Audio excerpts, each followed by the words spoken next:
Spook here, and just out sitting here having a coffee, and just out for a little bramble. And wanted to show you the other day I had my I was out with Big Boy Bushcraft, and I showed you just quickly that the Halterfors OK4 was in stock at Bushcraft Canada, and very awesome knife, guys. I'm really liking this one.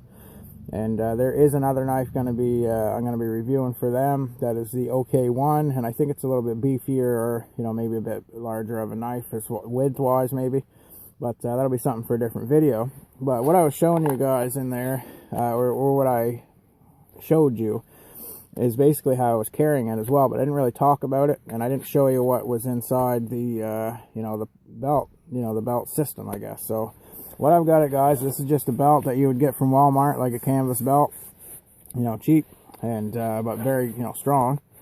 And I can carry the knife here almost like it's a neck knife fashion, and that's how I usually carry it, guys, to be honest with you, is this stuff sort of staying behind, and then I have the knife up front, so it's easily accessible. But if I want it out of the way, I can just take it and slide it out of the way, and it's not in the way there at all. And it kind of sits behind your back. It doesn't sit in your armpit where it's going to make your arm sit up. It just sits in the back like that. So, well, there's a knife right there, the Halterfors OK4. Inside this belt, this is a Hidden Woodsman belt pouch. Inside this, I've got what I kind of consider like Surefire. These are SOL all-weather fire cubes. Okay. Tried these out the last week or so. Big Boy Bushcraft, he lit one with the Bic lighter. You can light them with a ferro rod. In the wind, it's a little harder to get the spark to drop where you want, but it will work, no problem. I lit one yesterday with ferro rod, it worked fine. And they come with a provided little striker, and it was like a nightmare for me to try to light pieces of it. Now, if you light a whole one, it works fine with the striker, I will say that. But if you light little pieces of it, because you don't need the whole cube, you can cut slivers off to get a fire going, and that was what this is my idea of this. I'm not taking each cube and throwing it in to get a fire going. I'm just cutting slivers off, and it gives you some sure tinder, I guess we'll put it that way. Now inside the bag, and this is a waterproof resealable bag, which is kind of cool too. And I do like some of SOL stuff because of that reason. They're thinking outside the box, and they give you waterproof bags and whatnot to put your stuff back into, which is good. Inside this is inside the bag. It's an old lip gloss container, and I have Fatwood just packed right in there. Fatwood shaving, sorry, like Maya dust, and it's packed in there. At the very end, I used some of it yesterday to show somebody how it worked, I guess. But when I usually pack it in there, I can use this as a candle. I melted a little bit of pitch one time inside one of these and lit it up, and it acted like a candle.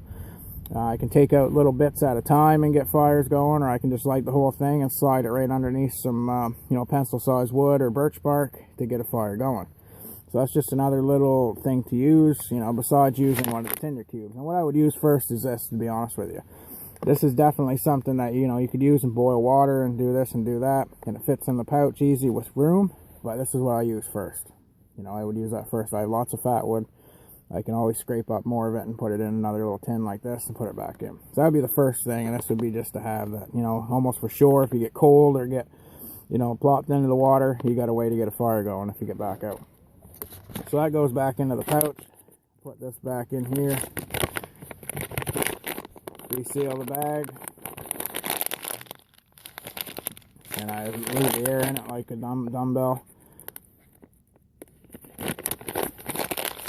Reseal the bag up after, I guess. Shove it back in. And usually also inside this pouch, guys, I usually have 2 glow sticks and another piece of Fatwood, and a lot of the time I have my big Uberluden fire steel, but I have a pack that's behind me, and that's inside there right now. So that would go in there. That's a fire basically. So you got a knife and you got fire, and I've got on, even if I don't have the Uberluden in there for the fire steel, I have this Will-Do one on the knife. Another important thing, guys, the last thing, is this Bahco Expert saw, okay? And why it's the Expert, I'll have a little explaining this. This is a Hidden Woodsman Laplander sheath for it. Why this is important, or why it's a good saw, or something to let you guys know about if you don't already know, is the Laplander by Bahco is like 30 or 40 bucks. This is usually like half price, and the only thing that's different It's pretty much the exact same saw, but this is what they call the Expert, the Bahco Expert, and it's Expert High Vis. And obviously why it's high vis, it's bright orange, right? I like this saw better for two reasons. For one, it's half of the price of the other one, but for two, if you set this down, you're going to be able to see it. The Laplander is like black and green, almost like these colors, even of the knife, black and green. And it would match this great, actually, now that I just think about it. But you set the saw down, you may never see it again.